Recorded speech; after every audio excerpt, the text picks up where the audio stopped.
And why all of this happened? Why did this happen? There was a dispute over a little piece of land in Mokorapo Road in St. James. I don't think that this thing had anything to do with religion. I think it had to do with really the person wanting to take power. This is how I interpret it subsequently and even then.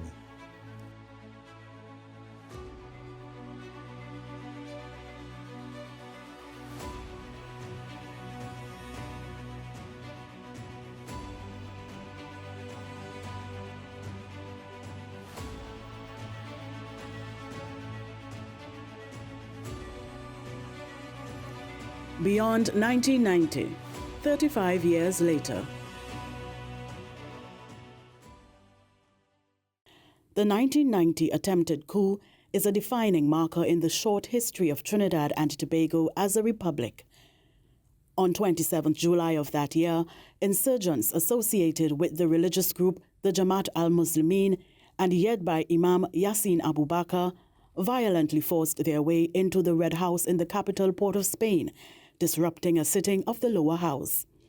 The then Prime Minister A.N.R. Robinson, 8 cabinet ministers, and 6 other members of Parliament, along with the Parliament staff, were beaten, shot, and held hostage for 6 days. 7 people were killed in the Red House itself, with an 8th, the MP for Dago Martin Central, Mr. Leo Devines, succumbing to his injuries at hospital.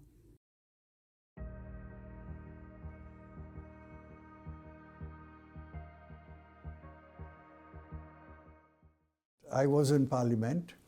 The Prime Minister, Mr. A.N.R. Robinson, had indicated to us that he was going to be a bit late because he had gone to Tobago for a visit. And then he came in just before tea time. And then he told me at that point, I was the deputy leader at the time of the Parliament and of the party, that what was happening, and I gave him a brief assessment. We are debating a bill dealt with Tesoro scandal, the entire debate on corruption. And then he asked me whether or not a lawyer had spoken, and I said, well, not yet. He said, well, let a lawyer speak before we adjourn for tea.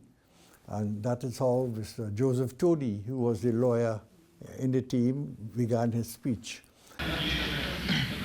Mr. Deputy Speaker,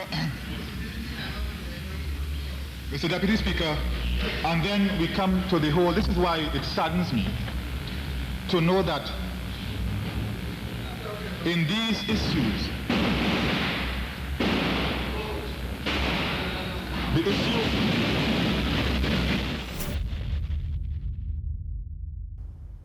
And while that was happening on that afternoon, nearing 6 o'clock or so, 114 members of a group in Port of Mokorapo Road, St. James, called the Jamaat al-Muslimin, a Muslim group, they stormed the parliament.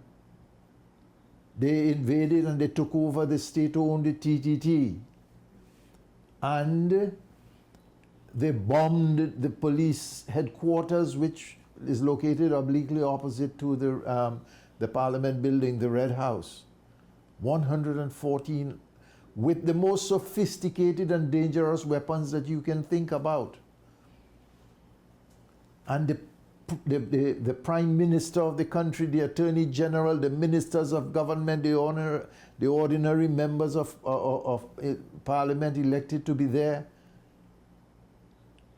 and the staff of the Parliament. So many of them, they were all held hostages. It was for 6 days a standoff between this group of people, this group of insurrectionists, and the protective services of Trinidad and Tobago, more particularly our defense force. It lasted for 6 days. The first early moments was pretty tense, and one did not understand what was happening. One was trying to sort it out, And these relatively young people came and manned the entire parliament. And to each one of us who were sitting in the parliamentary chambers, they assigned a particular person and a particular gun. And they said, well, you now do what we say. And that started an entire process that at first it was pretty violent in the sense that gunshots were being fired from all around. And we were told after they have tied us up, my hands in particular and everyone else, and said, lie low, because if you were to stand, these shots will hit you. And we don't want that to happen so early. So therefore, that was happening until later on in the night, the very first night. Mr. Robinson was actually tied up as the Prime Minister, and he was moved into the center of the Parliament and laid there. And he wasn't saying very much, but he was, they were saying all sort of things about himself and about others and about the government and so forth, but no one really knew what was at stake. At that stage, at one particular point, they attacked him and they shot him on his feet. And shortly thereafter, all he said was, "Let's attack with full force." And at that point, Emmanuel Hussein, who was one of the members sitting next to me, said to me, "Winston, you got to do something."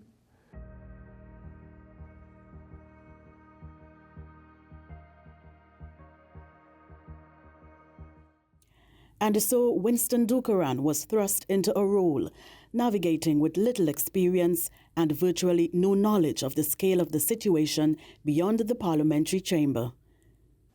I really didn't know what or what I should do, but I think he prompted me to do something.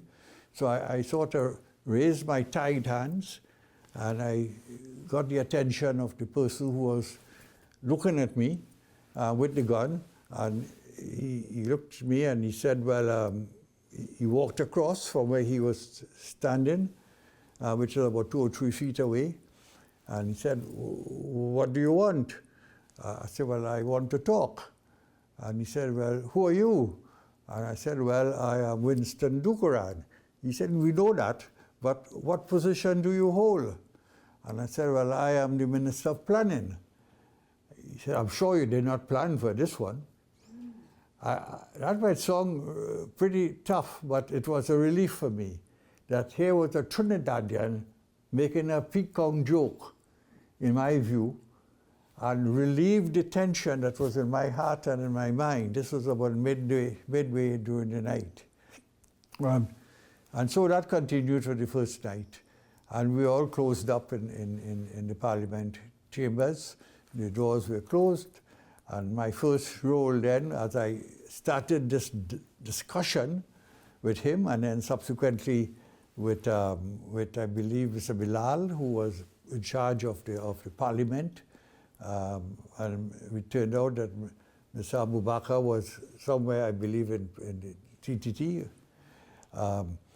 So discussion continued for a couple of hours. And in the meantime, the armed forces were making an attack on Parliament, and gunshots were flying from outside, and at all times we just had to go on the floor. The country was not in a good way at the time. And this group capitalized on the disaffection that pervaded at the time in the country. And they hoped that the entire country would have supported them. But they did this all on their own, and no other group in the society identified with them and the violence that they unleashed on the people of Trinidad and Tobago and on the Constitution of Trinidad and Tobago. No one.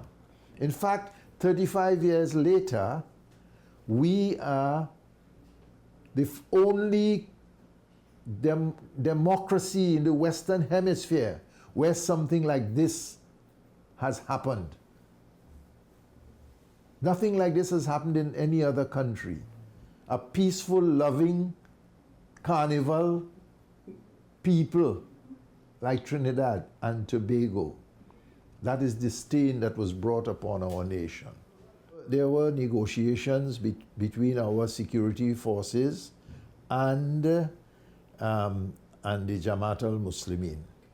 And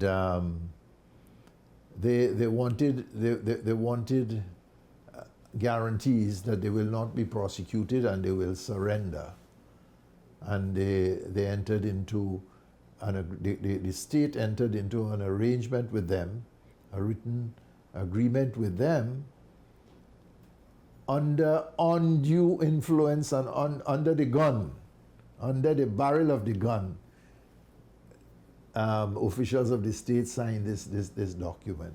And that is how the impasse was able to come to an end. The group from the United States turned out to be hostage management crisis.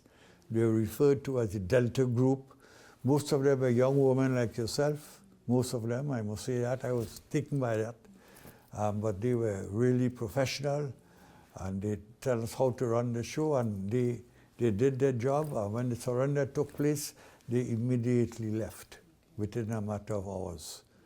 And they said, they came to me, they shake my hand, they said, thank you, happy that it has worked out this way, and they left. I think we owe a debt of gratitude to the Delta Group of the US apparatus, and to Ambassador Gargano, and of course to officials. That decision was made with the help of Brigadier Brown, because he came at one point and he said, Mr. Prime Minister, I'm afraid we may have to assault the Parliament. And I said to him that how many people could possibly die if you were to so do? And he said, well, he consulted with whoever he had to. He come back, he said, well, between 200 to 300 people could possibly die in this assault, including the members of Parliament. We don't know, but assault in Parliament is assault in Parliament, to re-establish who is in charge. So I told him at that point that I need time. I couldn't agree. And they always honored the civilian government. Right. This is one of the things always happened, and I said I have tremendous respect for the man and for his work. And not only him, but the others.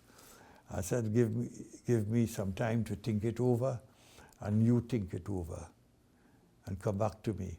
I said, whatever you could do, other than an assault. He came back to me, I told him within 2 hours, but it took him about 3 or 4 hours, I remember, because I was waiting patiently for him to come back and say, well, how do we handle the situation? And he said, I've spoken to my contacts in Washington. You know, that was before the team came down. That's right. And they're willing to send a team here, if you agree.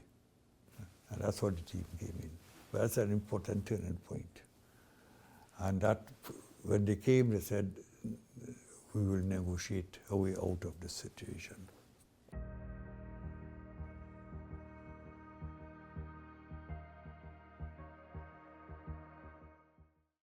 After the siege ended, it was time to rebuild, a task which to anyone would seem a Herculean one. The people of Trinidad and Tobago, however, met the challenge and helped restore a battered city and country. So you had an element in the country who was saying, they should have killed him, they should have killed him, they should have killed him, referring to the Prime Minister of the country. Then there were others that were so horrified, and they were saying, bring those who have brought this upon our country to justice. So there were mixed feelings in the country. And you had a situation where we were on the brink of being ungovernable. The good thing about it is that the country rose to the occasion. The communities rose to the occasion. churches rose to the occasion. The radio stations rose to the occasion. Mr. McCormick from one of the radio stations, and they were telling the people, remain calm, remain calm. And nobody asked them to do those things. They just respond to it. The country as a whole, the good element of this country rose to its highest level. That parliament was in a state of ruins. I was responsible for the repairs of the damage done to the parliament. It took us weeks to get that stench out of that place. Weeks, literally weeks. I told the people, we didn't go, in those days we had, as I say, something like CPEP. I think we called it LID, L-I-D-P, something like that. And we could have gone to them. I could have gone to the Ministry of Works, told the Minister of Works, can you mobilize and get this place cleaned up and so on. I said, no, we the people have been so assaulted in such a violent way. We the people, let us clean up our parliament and restore our parliament. And you know, the people of Morva Lavantil, I wish I could remember the gentleman's name as we speak. Lennox Smith is the gentleman. He brought down people from Morva Lavantil, MLIO. That was the name of their organization. Morva Lavantil something. Improvement Organization or something like that. People came from as far as Faizabad and Moruga, and they helped to clean up that mess which was the aftermath of that violent assault in the parliament.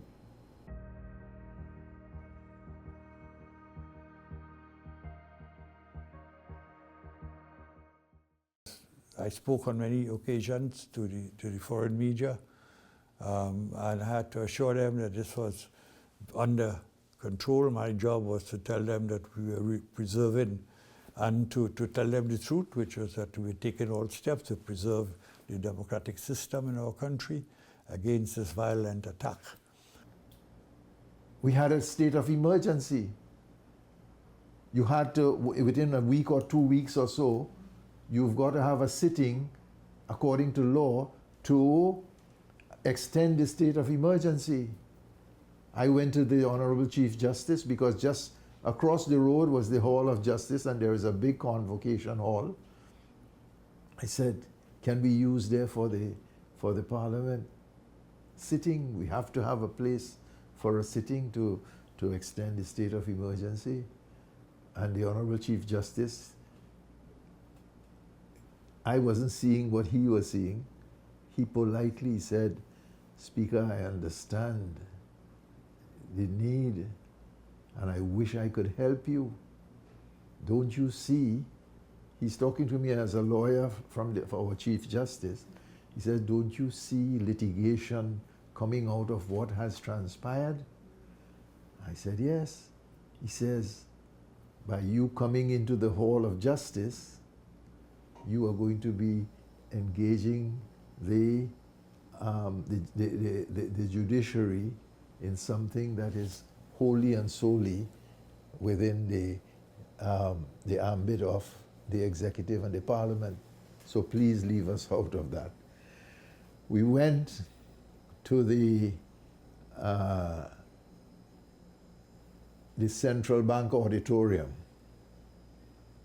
And I think I caused a plaque to be put in that auditorium to mark that occasion. That we sat there, Parliament sat in the auditorium of the Central Bank in order for us to carry on the business of the people and stick to all the procedural and legal requirements. 35 years later, we have a functioning Parliament. But when I became the Speaker of the House, I made a public statement and I said my mission was to bring Parliament nearer to the people. But 35 years later, I think that there is a disconnect between Parliament and the people of Trinidad and Tobago. I do not think that we have succeeded in bringing that closeness. And the reason for that is this: something has gone wrong in our education system. Our education system is lacking something that is very, very urgently needed, and that is when people like me, we were in primary school, we were taught a subject called civics. And it had to do with governance and who are the important people and what were they doing in the society as people in public service, etc., etc. I think there should be a proper closure in the minds of people. There's still many questions and many deeds that have to be resolved. I think the people who lost their lives have never been properly, or their families have never been properly compensated. The commission report, which was done 20 years after the actual event, made certain recommendations. I think that should be brought to a closure, one way or the other. I think, secondly, the institutions of the state that are involved in education should not sweep it under the carpet, so that the parliamentarians of today should recognize that we live in a different world. As it turned out, this took place before the terrorist issues became a big issue in the world. This took place in 1990. 35 years later, I would say that we must forgive, but we must not forget. Correct whatever ills that have beset this nation of ours. So I think there is a strength of resilience in Trinidad and Tobago people. From that experience, I felt that. I was in the middle of it. I felt at times in the early period in Parliament that I myself would not come out alive. I felt that, but I did come out alive. So my colleagues, but all of them did not, and the people who lost their lives, apart from having an internal frame in Parliament as a side issue, it should really become a major part of the history. And I must say, I don't think that the university itself, in its history of the politics of this country, have ever understood or teach it. So I think these are the things we can learn from it, so that the next generation, like your good self, and this young man who just joined, and others like him, will know of the gravity of that event, and with the hope that such a gravity will not be seen as permissible in our society, ever.